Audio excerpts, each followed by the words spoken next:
Bismillah ar-Rahman ar-Rahim. Allahumma salli ala Muhammad wa ali Muhammad.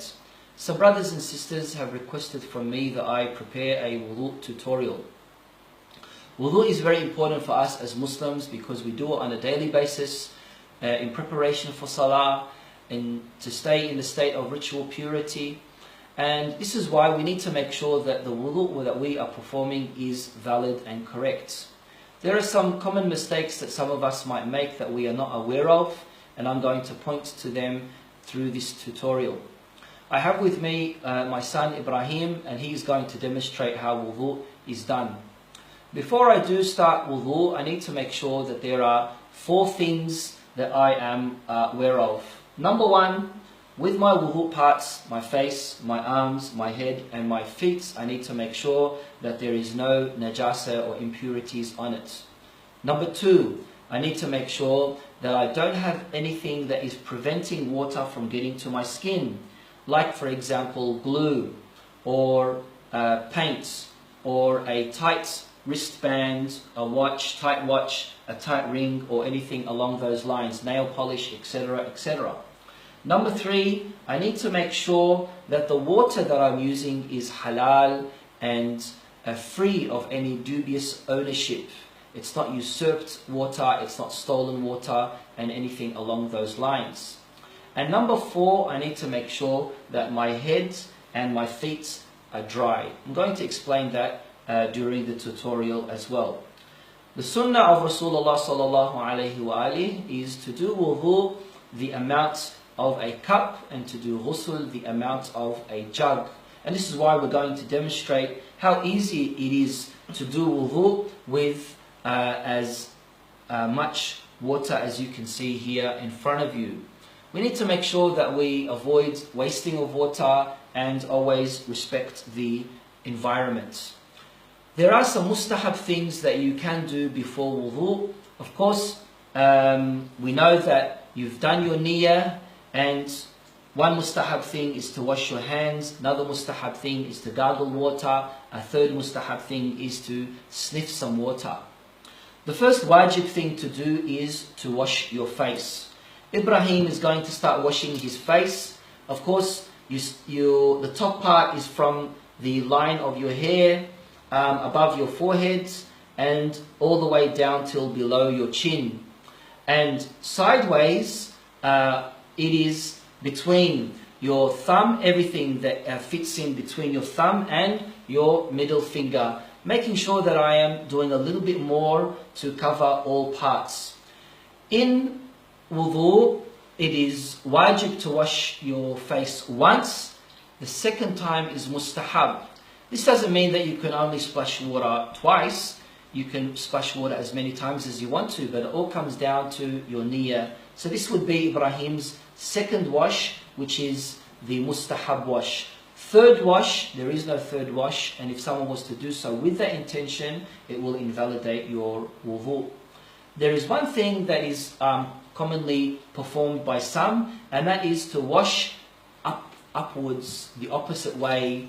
Ibrahim is going to show how that is done. This is wrong. It's called naqs, and it invalidates your wudu. You need to make sure that when you are washing downwards only. If you do have a beard, you don't need to scratch into the beard, you only need to be covering it. When you finished washing your face, and of course there are many supplications and du'as that can be recited, hopefully it would be a good idea for my brothers and sisters to memorize these du'as for each process during wudu. It's mustahab when you're going to start washing your right arm to put water in your right arm and then put it onto your left and then start washing your right arm. You're washing your right arm from above your elbow all the way down till the tip of your fingers, making sure that you're covering all parts. Again, first time is wajib, and then your second wash is a mustahab wash. Making sure that you're not doing naqs, show them how naqs would be. That will also invalidate your wudu. Of course, it's mustahab as a male for you to pour the water on the outside of your elbow, and if you're a female, you are pouring water on the inside of your elbow. Seeing that you have finished your right arm, you are now going to wash your left arm. Again, from above your elbow all the way down, between your fingers, making sure that you've covered all parts. Making sure that you've also washed this area, because this area which has the crinkles is usually left out sometimes. When you finish washing your arm, your left arm, you make sure that you no longer touch anything, because you are going to have to wipe your head and your feet with wudhu water. Wudhu water means that you are that whatever that's on your hands now is going to be used for the wiping. Let's say you were using a tap.